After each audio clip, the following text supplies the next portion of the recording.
Bonjour, bienvenue dans cette 5e vidéo de confinement des éditions aux Forges de Vulcain, où je vous en dis un peu plus sur comment fonctionne une maison d'édition comme les éditions aux Forges de Vulcain, dans l'espoir de permettre une meilleure compréhension des différents acteurs de la chaîne du livre, et donc une amélioration de cette chaîne. Alors, avant d'entrer dans le vif du sujet, vous êtes 240 abonnés à cette chaîne YouTube. N'hésitez pas à vous abonner pour ne rater aucune des vidéos. Et quand vous serez 300, je promets que l'épisode sera présenté en pyjama. Alors, je vous ai parlé de la première mission d'un éditeur ou d'une éditrice qui est la sélection des textes. Je vous ai parlé de la troisième mission qui était la diffusion des livres. Je vais vous parler aujourd'hui de la mission cruciale qui est la transformation des textes en livres. Alors il y a une dimension qui est très technique dans cette transformation des textes en livres. Il y a à la fois des questions de couverture que j'ai déjà évoquées dans la toute première vidéo en parlant des couvertures d'Helena Vieillard et comment on avait tâtonné avant de trouver la bonne formule. Il y a des questions de fabrication pure qui sont des questions qui sont par exemple traitées dans un livre comme ça, le Marshall Lee, qui est donc un livre de référence sur la fabrication de livres. Alors c'est un livre en anglais. Et puis il y a des questions d'orthotypographie, comme le manuel qui est contenu dans, enfin ces questions sont contenues dans le lexique des règles typographiques en usage à l'imprimerie nationale. Mais de tout cela, nous ne parlerons pas aujourd'hui. Je vais parler vraiment du travail que moi je peux faire, puisque je n'ai pas de compétences, de très grandes compétences dans ces trois postes, couverture, fabrication et orthotypographie, et je laisse ça à d'autres professionnels que moi. Alors, avant de rentrer dans le vif du sujet de comment on travaille aux forges, je rappelle 2-3 petites mises en garde. Tout d'abord, ce que je dis, ça décrit le travail des forges. Dans d'autres maisons d'édition, l'essentiel du travail va être un travail de détection au moment de la recherche des manuscrits. C'est-à-dire que certaines maisons développent une approche relativement fine de ce travail pour en fait avoir des textes très très aboutis et donc avoir un travail pas minimal, mais l'essentiel du travail c'est la détection et c'est pas le travail avec l'auteur. Voilà. Aux forges, c'est l'inverse. L'essentiel du travail va être le travail avec l'auteur ou l'autrice. C'est pour ça que ça s'appelle les forges de Vulcain, au sens où c'est de l'artisanat, et c'est de l'artisanat qui est fait un peu en mode atelier, dans ce colloque particulier que l'éditeur ou l'éditrice, hein, l'éditeur en l'occurrence, a avec l'auteur ou l'autrice. L'autre chose, c'est que ce que je vous présente, c'est un travail qui n'est pas esthétiquement neutre, c'est-à-dire que c'est des positions qui reflètent la ligne et l'esthétique des éditions Forges de Vulcain. Donc ce n'est pas applicable de façon complètement aveugle pour toute maison d'édition de fiction. Enfin, ce que je vous décris, c'est un idéal. On est très souvent loin de cet idéal qui a deux variations. Une première variation qui va être liée aux auteurs et au texte. Aux auteurs parce que chaque auteur a son propre tempérament, donc il faut s'accorder et épouser ce tempérament. C'est lié aussi au texte, c'est-à-dire qu'il y a des textes que je sélectionne qui sont déjà très avancés, très proches de leur achèvement, d'autres textes qui ont une étincelle, ont quelque chose de remarquable, mais c'est encore en mode très brouillon, voilà, donc on ne travaille pas de la même façon selon ce niveau d'achèvement. Et enfin, le facteur d'adaptation de cet idéal qui est le plus important, c'est l'adaptation aux circonstances. Comme je l'ai souvent dit, les forges, c'est de l'artisanat. L'artisanat, c'est qu'on vise la perfection, mais la perfection, c'est notre maximum, alors que très souvent, ce qu'on offre, c'est notre optimum. C'est-à-dire que on essaye de faire du mieux, mais avec des moyens qui sont parfois limités. Vous allez voir que tout ce que je vais vous dire repose sur, certes, de la culture générale de la part de l'éditeur, un certain sens technique, une expérience de ce type d'exercice, mais fondamentalement, le facteur le plus important, c'est le temps. Voilà. Alors, je ne rentrerai pas trop dans une discussion générale sur le manque de temps des éditeurs. Je vous renvoie plutôt au livre d'André Chiffrine. Alors, en fait, ça, c'est la suite de son livre le plus connu pour les Français, qui est l'édition sans éditeur. Quelqu'un m'a piqué l'édition sans éditeur en me laissant la suite. Je ne sais pas qui tu es, mais un jour, je te retrouverai. Ainsi donc, oui, je fais mon optimum et pas toujours mon maximum. Ah oui, dernière mise en garde, très souvent, je lis ici ou là, mais Pense-t-on que quelqu'un aurait osé faire des remarques à Baudelaire ou Rimbaud? En fait, il s'avère que des gens faisaient des remarques à Baudelaire ou Rimbaud et à quasiment tous les auteurs, les grands auteurs.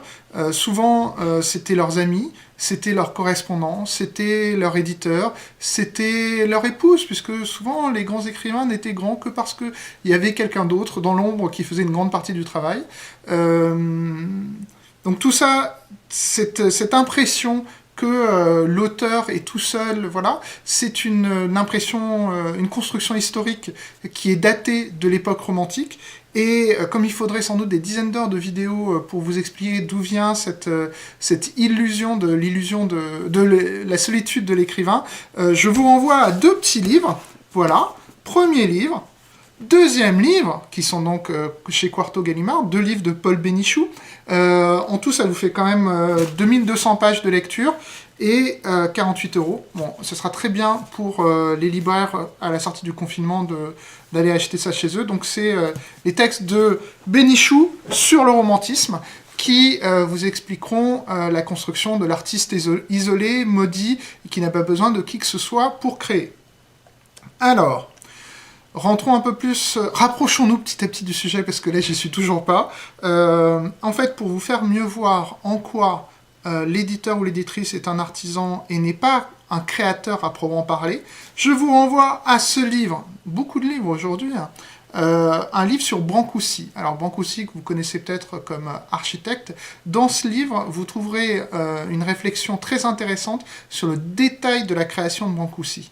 Très souvent, en fait, Brancusi s'appuyait sur des artisans qui allaient fondre pour lui du métal, et en fait, les artisans ne sont pas considérés, enfin les ouvriers du métal ne sont pas considérés comme étant créateurs au même titre que Brancusi, pourtant ils sont bien utiles au processus, et ce qui fait que l'œuvre et l'œuvre de Brancusi, c'est son intervention initiale et son intervention finale qui valide l'œuvre, qui lui donne son autorité, mais aussi l'intuition initiale et l'essentiel du travail en fait.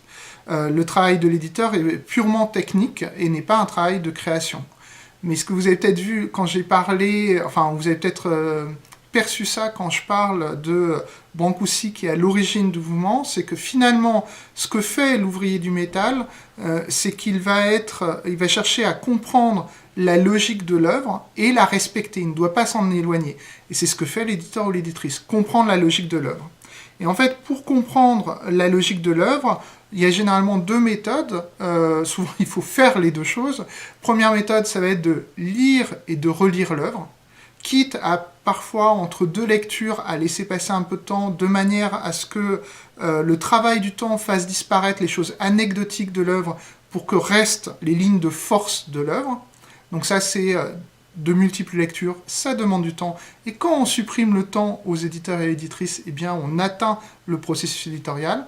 Et la deuxième chose qu'on peut faire, c'est on commence à parler avec l'auteur et on lui demande d'exposer de quoi parle le livre. Alors, je vous donne un exemple précis d'un ouvrage des Forges, Une bouche sans personne de Gilles Marchand. Une bouche sans personne de Gilles Marchand, c'était le premier texte en solo de Gilles Marchand. J'avais accepté le manuscrit, mais je trouvais qu'il y avait quelque chose qui ne fonctionnait pas très très bien, et j'avais du mal à mettre mon doigt dessus. Donc un jour, j'ai fait venir Gilles, et je lui ai demandé de me raconter le livre. Et il me l'a raconté avec beaucoup d'éloquence. Et à la fin, ce que je lui ai dit, c'est que ce que tu m'as raconté, ce n'est pas tout à fait ce qu'il y a dans le livre. Et en fait, je pense que ça l'a aidé. Il est reparti de son côté, et il est revenu, en fait, avec une nouvelle version du texte, où, en fait, concrètement, les différentes lignes dramatiques avaient toutes été articulées entre elles, parce que ce moment de reprise par un scénario, par un court synopsis, c'est ce qui lui manquait pour faire une œuvre qui fonctionnait organiquement. Alors, à partir de ce moment-là, il y a des choses qui sont un peu plus techniques pour ce travail qu'on va commencer à faire avec l'auteur. En fait, dès qu'on parle de technique, vous pouvez avoir l'impression qu'on va réintroduire une forme d'uniformité, de moule dans lequel toutes les œuvres devraient se couler. En fait, ce n'est pas le cas.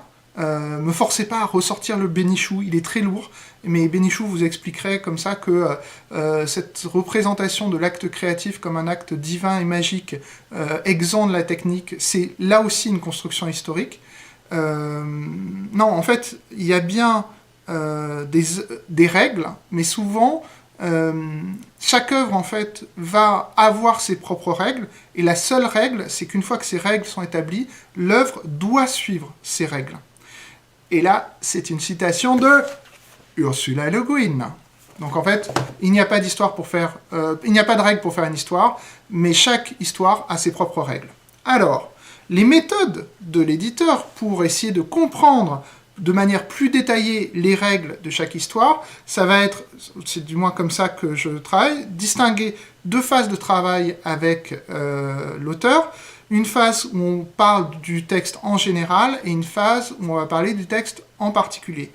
Quand on parle du texte en général, il y a trois phases. On va d'abord parler de l'histoire, du thème et du sujet.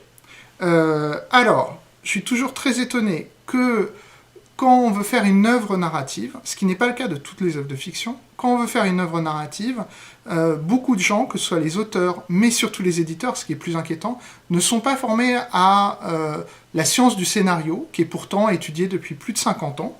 Et donc, pour travailler un peu sur l'histoire, il me semble important d'avoir un petit bagage technique qui peut venir de lecture de manuels de scénario. Donc celui que je trouve toujours le plus intéressant et le plus classique, c'est Story de McKee, qui est un ouvrage dont la première édition date des années 70. En fait, c'est très très inspiré d'Aristote. Ça porte sur le scénario hollywoodien, mais c'est très utile aussi pour le roman. Ensuite, on va parler du thème. Le thème, par exemple, quand on parle de l'histoire, c'est les enjeux dramatiques. Quand on parle du thème, c'est les enjeux thématiques. L'histoire du Seigneur des Anneaux, c'est l'histoire de personnages qui traversent le monde pour aller détruire un anneau. L'enjeu thématique, c'est savoir qu'est-ce que le pouvoir. Est-ce que le pouvoir, c'est la force brute, le rapport de force, ou est-ce qu'il y a autre chose qui peut être le lieu du pouvoir? Enfin, c'est plus compliqué, c'est pas exactement ça, mais vous voyez bien la différence entre dramatique et thématique. Ensuite, on va travailler sur le sujet, c'est-à-dire le propos plus général, qui est souvent le propos sur le monde, la vision du monde. On peut aussi rajouter une quatrième couche, c'est la dimension méta du texte. Mais la dimension méta, je vais la réintroduire tout à l'heure. Alors, je vous ai parlé du général, on rentre dans le particulier. Le particulier, c'est quand on a débroussaillé tout ça, on passe au travail du page à page. C'est ça le particulier. C'est-à-dire, on va sur chaque page, on travaille à côté de l'auteur et l'autrice en faisant des remarques qui peuvent être très précises, comme par exemple, est-ce que on garde la concordance des temps avec le subjonctif imparfait, ou est-ce qu'on le vire parce que ça fait dater? Voilà, c'est des questions très précises, mais qui ne peuvent être vraiment réglées que si on s'est occupé en amont de tout ce qui est histoire, thème, sujet. Je vous donne un exemple. Une fois, on était dans une rencontre en librairie avec Gilles Marchand. C'était à la librairie Carib. Et en fait, c'est le libraire de Carib, Hugues, qui en fait a mis le doigt sur l'articulation nécessaire entre ce niveau de suprastructure de l'histoire et le page à page, en disant qu'il était impressionné par la manière dont Gilles avait tressé un thème. Et en fait, c'est ça, c'est comment le page à page va refléter les questions de suprastructure, comment il y a un aller-retour et comment tout va ensemble. Et en fait, ça apparaît parce qu'on fait de multiples passes, de multiples réécritures, de plus en plus cohérentes, de plus en plus resserrées. Et en fait, c'est comme un travail d'érosion de l'eau sur un galet qui va être de plus en plus lisse, alors qu'au début, il avait des arêtes très très fortes. En fait, ce qu'on travaille en faisant ça, en rapprochant le niveau du mot du niveau des idées, c'est tout simplement, on crée une unité organique, comme en parlait le divin Aristote dans la poétique. L'unité organique, c'est cette œuvre qui forme un tout, et on ne peut pas bouger les parties sans changer l'économie globale de l'œuvre. Alors, là vous avez... Et donc en fait, à la fin, on arrive à un fond-forme. C'est-à-dire qu'on ne va pas imposer une forme particulière au texte, c'est le fond impose la forme et la forme impose le fond. Et c'est ce moment-là où le fond et la forme sont particulièrement articulés et appropriés l'un à l'autre, qu'on a une sorte d'unité organique, on a une œuvre dont on se dit qu'elle est complète, finale et complètement achevée. Alors, avant de finir, parce que sinon je pourrais en parler vraiment des heures, il y a plusieurs prudences à avoir. Tout d'abord, il faut que l'éditeur se méfie de la manifestation de la présence critique. La manifestation de la présence critique, c'est avoir l'impression qu'il a toujours son petit grain de sel à apporter. En fait, une œuvre peut être déjà très aboutie, très maîtrisé, et il n'a pas grand-chose à faire en dehors de corriger une faute d'orthographe qui n'est peut-être même pas une faute d'orthographe. Donc si l'œuvre fonctionne, il ne faut pas la toucher. Toutes ces techniques dont j'ai parlé, c'est juste si on a l'impression qu'il y a quelque chose qui ne fonctionne pas pour le faire fonctionner. Il faut aussi parfois se méfier qu'on ne peut pas faire rentrer toutes les idées qu'on a dans un seul texte, et parfois il y a des idées qui seront pour le texte d'après, le roman après, d'où l'intérêt en fait de pas simplement se prononcer sur les textes qu'on fait rentrer dans un catalogue, mais se prononcer sur l'auteur ou l'autrice qu'on fait venir, parce que comme ça, texte à texte, on l'aide à construire une vraie grande œuvre. Et en fait, l'idée, tout ça, c'est lié, en fait, il y a une idée permanente qui, moi, me guide dans le travail éditorial, c'est me demander si quelque part, l'œuvre sur laquelle on est en train de travailler, elle peut changer la vie de quelqu'un quelque part. Et je pense, moi, toujours à mon expérience de lecteur, quand au lycée, il y a des livres qui ont complètement changé mon existence et ma vision du monde, et je me dis qu'un livre des Forges, même modeste, même petit, même invisible, quelque part il atterrira peut-être dans une maison de vacances, dans une bibliothèque municipale, quelqu'un le prendra et ce sera une première lecture pour lui ou pour elle, ou une lecture vraiment fondamentale. Et donc il faut quand même garder toujours cet horizon qui est un horizon qui impose de la clarté, de la lisibilité, du respect aussi, et sortir de l'entre-soi qui peut parfois y avoir dans la production littéraire de fiction. Alors ces jours-ci, comme moi je suis confiné, et que déjà en temps normal je suis complètement coupé du monde de l'édition, mais alors là je suis vraiment complètement isolé du monde de l'édition, plus personne n'a d'influence sur moi, donc il n'y a pas trop de risque de cette connivence. Et en fait, pour conclure, cette vidéo, c'est une vidéo qui est peut-être un peu longue. Je ne sais pas si elle vous apprend quoi que ce soit. Je sais qu'elle a été très très importante pour moi, parce que l'édition rentre dans une période sans doute assez difficile à cause du confinement et de ses conséquences plus ou moins lointaines. Et je pense que ça va m'aider parce que ça me permet de reformuler l'idéal des Forges, de me le reformuler à moi-même, et de me dire que dans les années qui viennent, il faudra faire peut-être moins de livres, mais autant faire de meilleurs livres, parce qu'il faut travailler avec cette idée que si les livres sont meilleurs, eh bien ils auront plus de lecteurs et de lectrices. Et donc merci à vous, parce que grâce à vous, j'ai pu reformuler cet idéal. Si vous avez des questions, des critiques, des commentaires, je vous invite à me les adresser, et je vous dis à bientôt.